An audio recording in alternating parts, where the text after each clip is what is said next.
I was actually supposed to get signed to Rough Riders first. But what happened was Sheik was like, he came to me, he like, listen, I'm gonna tell you something real. I'm like, what's up? He like, you could get signed to Rough Riders because they was interested. He was like, we can get you signed over here, or you could be part of starting something brand new and being like looked at as, you know, someone who co-created this. I'm like, listen, you ain't gotta say no more. Let's do it. Right. So me and Sheik and his best friend and my former manager at the time, we sat down collectively and came up with the idea to start D-Block. So it was kind of crazy coming from where I came from. And came up with the whole D-Block thing. Right. Oh, wow. Wow. And from there, what happened? SP and Kiss came aboard afterwards. You know what I'm saying? So once we planned it out, because we didn't have the name like at the beginning of it. We just had like the concept and we had the idea of what we wanted to do. Right. So we started recording freestyles. You know, we recorded a song called Call Me Hood. That was the first song I ever recorded with Sheik. We ended up recording that. We gave it to like K-Slade. We started distributing it to different DJs and the response was good. And we started putting the freestyles out. And honestly, I don't even think they was ready for how the buzz just, you know, started growing. You know what I mean? Like, and then one day, Kiss, you dropped this like, what was it, Kiss the Game Goodbye album? And he had hit, I was in the parking lot. And I think Gus, though, which is his man, Gus came through the hood. He like, yo, Kiss wants you to come to the radio station. It was me and like two other homies from the hood, like Tiger Bone and this nigga named Black Jesus. You feel me? Shout to them, YO. Right. So Gus, he like, listen, be ready in an hour. I'm like, I ain't bet. I was already ready. I ain't had to get ready. You know what I'm saying? So now back in the days, how many joints you had in the chamber? Bars? Yeah, like no different verses? It was unlimited, man. Unlimited. It was unlimited. Cool. I was on go time. You know what I'm saying? So he like, be ready in an hour. I'm like, say no more. Right. He came through in the Beamer, came to scoop me. We all in the car, hit the west side, ended up going to High 97. Now, I'm not gonna hold you. I was a little nervous because it was my first time not only being on Clue, but being on a major radio station, period. Right. You know, I had did mad ciphers and stuff like that, but as far as like a major radio station, I was So did they tell you was going to Hot 97, right? Yeah. So you sit in the back seat the whole time. I'm like, and you like, it's about, I'm not gonna lie to you. I'm rubbing my hands like Birdman. Yeah. I'm like, yeah, it's lit. Right. It's about to be lit. Yeah. You know what I'm saying? So we get there, but I'm still nervous at the same time though, because it's something that I've never experienced. But you're J Hood at this point, right? Right. Okay. So let me just rewind briefly. We in the parking lot, me and SP. I'm not gonna lie to you. Listen, but don't get it twisted. My name was J Love first, LUV. Yeah. But when I was J Love, they knew me from my love for music. That's where it came from. It was corny, but that's where it came from. You was young. Yeah. You know, you gotta find yourself. All right. My first name was J Red. It is what it is. No, second name was J Red. I ain't even tell you my first. But J Love was running around roasting niggas. Right. You feel me? So it wasn't like that. But anyway, we in the parking lot. SP like, yo, what's your whole name?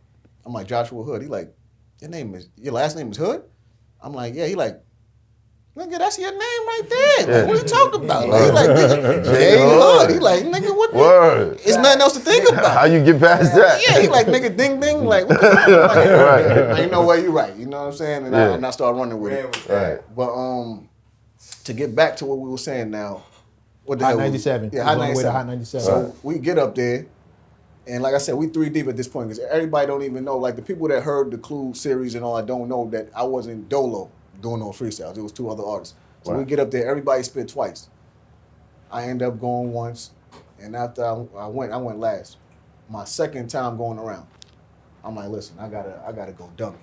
You feel what I'm saying? Like real talk, I gotta go stupid. So that 1-800-HUSTLER beat came on. Yeah. Bulletproof Hoodies freestyle, 100 bar drum. I dropped that.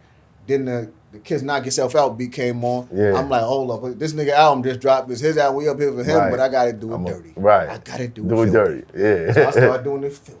Yeah. You know what I'm saying? And like he's hyping you the whole time. He hyping me. But look, he like, yo, he tapping me. He like, yo, all right, that's enough. We gave you a whole mix. I'm like, yo, nah, chill, man. I got bars still, man. I want to keep going. So I kept going a little bit. He like, yo, chill. I'm Too like, much. Damn, man. And I stopped. But like after that, I'm like, damn, I should have kept going. You know what I mean? But it was what it was. Cause like, you made the impression. Yeah, a week after that, shit. I didn't know the impression that I made like at the time. A week after that, Clue ended up dropping the tape, the Stadium series. And my freestyle was the only freestyle on there. And he ended up telling Kiss that this was the person that everyone kept calling up, asking about. And immediately after that happened, they knew that we had something, you know what I'm saying? And we just started like ultimately, work distributing like mad different freestyles and songs and building that buzz up. Getting the mixtapes out and all that shit. But like I said, I don't think they was ready for how fast it was gonna happen. Right. Was D Block already a thing at that time, or did y'all go back and, all right, look, we got it. You hear the buzz, send the budget over. Nah, it was already a thing, if you want to put it like that. But we didn't have like any distribution at that point. You know what I'm saying? Like, cause to be quite frank with you, Styles came up with the name D Block. You know what I'm saying? Because we didn't have, like I said, me and Sheik, my former manager and his friend, came up with the idea to start D Block, but we were just winging it. You know what I mean? No name. Styles was like, yo, we need to call it D Block. So we put a name to it. And as soon as we put a name to it, they hired Super Mario. Super Mario used to work with Bad Boy for their promotional team and all that. So they hired him as the president of D Block. You know what I mean? Like G-Unit had Shy Money. Super Mario was all Shy Money. Right. He was the one who gave the freestyles and songs to all these different DJs and stuff like that. And he was even putting out tapes with all material on it. You know what I mean? But smart idea. Yeah, once we started getting it buzzing and they seen like, oh, snap, we got an opportunity. Like a little after that, like we started getting label calls and all, stuff like that, and we end up speaking to Charles Soup from Universal. No, the next thing was I saw you in the Source. Okay. When y'all was on the ledge. And we had the Dickie outfits. Yeah. My issue with that, right? It was, first and foremost, that was like it for me. You feel what I'm saying? Because that wasn't the first magazine that I was in. The first one was the XXL. It was a Wu-Tang cover. They all had like the Olympics. Right. It was an Olympic theme on it. You know was that the one where you had on the Yankee joint? Not the Yankee, I had an Academics waterproof right. jumpsuit on. That was on. I was getting sponsored by Academics. I had that beige waterproof joint on. Right. But as far as the Source, right? The Source was dope. That Source write-up that we had. But I had a minor issue with it, right? What was the minor issue? My issue was, originally the cover was supposed to be all of us. When I say all of us, I mean like Sheik, Styles, Kiss, and myself. Right. You know what I'm saying? Because it was supposed to be based around D Block. Right. The guys let the Source tell them that, I was a new artist and all that, so they wasn't 100% comfortable with putting me on the cover or something like that.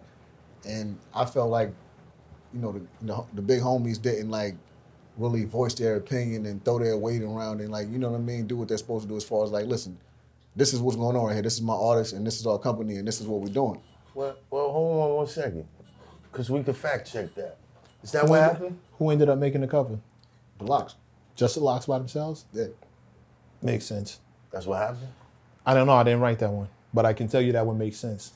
And I can also tell you that if there was an argument back and forth, one of the reasons why they might have acquiesced to go to Source's way is because somebody else could be on the cover. In other words, there was another feature story right there, and there was another cover that was shot. So if y'all gonna give me an argument about this, we'll just make these other guys the cover. But my thing, the whole purpose for me saying it was, I had a minor issue with it though, because in my state of mind, I'm like, listen, and I'm assuming at this point, but I'm making an educational assumption. And I say that because we would compare it to someone, and we're just speaking hypothetical, right? Mm-hmm. We would compare it to someone like a Cameron or something like that. Mm-hmm. Cam not about to let the Source tell them, nah, we can't put Jewels on the cover because he a new artist. He like, man, why I ain't doing it then? Right. And he would have just walked away. Yeah, but you also have to keep in mind that Cam has been on the covers by himself a bunch of times. So it hits a little different. You talking about it. But the Locks as a group, they've been on the cover. Yeah, but the Locks on the group was still on the cover. And Jewels has always been a part of Dipset. He may have been the newest member, but he was always, and Cam always moved as Dipset. This is my group, as opposed to this is my group and my new artist. It just lands a little different. I can see both sides of it. I can understand why you would feel that way. But at the same time, the goal isn't how it looks. The goal is what it is. What it is getting on the cover, introducing our new artist, and being here, getting this. You know what I'm saying? Like the whole team has to win. So you felt like they didn't fight for you? I'm not gonna say that. But what I'm saying is, it's like if the point that you just made, right? So if that's the main goal, and you're talking about getting the label out or getting the whatever. I don't mean to say whatever, but getting whatever out.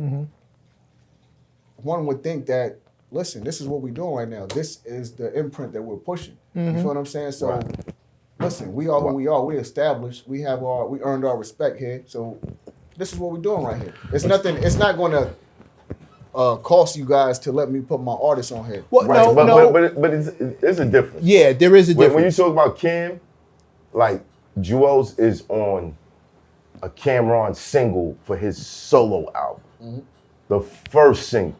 You dig what I'm saying? He's already incorporating them in his solo projects. Whereas D-Block is just being established as its own company. Right. You're by not itself. on their singles. You're not on. Okay, so look, so shit, if we're gonna speak technically from that aspect, right? So that's a whole nother conversation that we could have. You know what I'm saying? Because I was on the Two Guns Up, which is the biggest record that you would know the D-Block imprint for. But I did not get to do my part in the video. But I was on that single, which was a Chic single. Okay. Right. Not doing your part in the video means you weren't visual. Right. The cover is purely visual. Right. So if you're an unknown face, Yeah.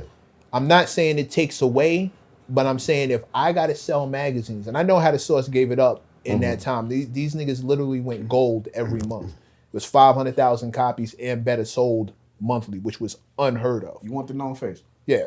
You can't, well, it's not even that you want the known face. You really can't risk anybody looking at it and going, who's that? But not only that, but how do you tell Master P not to put Slick Trippy on the cover after that? You know what I'm saying? And didn't even look at state property. I may be mistaken, but I'm pretty sure that they had a cover also. You know what I mean? Right, but the first time we saw Petey, he was on the track with Beans, Freeway. And he was in the video. and all of the established artists already. So it's like, you know what I mean? It's a different push. The first time I heard Petey Crack was watching the video for that. Different. It's a different You dig animal. what I'm saying? Right. So It was being marketed and pushed the correct way. And unfortunately, I wasn't. It's Hoffa, trapper turn smack rapper. Only smack rapper that you know is smack rappers. Got bars, I can hang with the backpackers. Trap star, I don't hang with the backpackers. I'm in the hood with the work, you heard. Making fiends leave earth, you heard. Got your baby mama thirst, you heard. Feel the flow, nigga, throw it in reverse. This the wave you need to surf, you heard.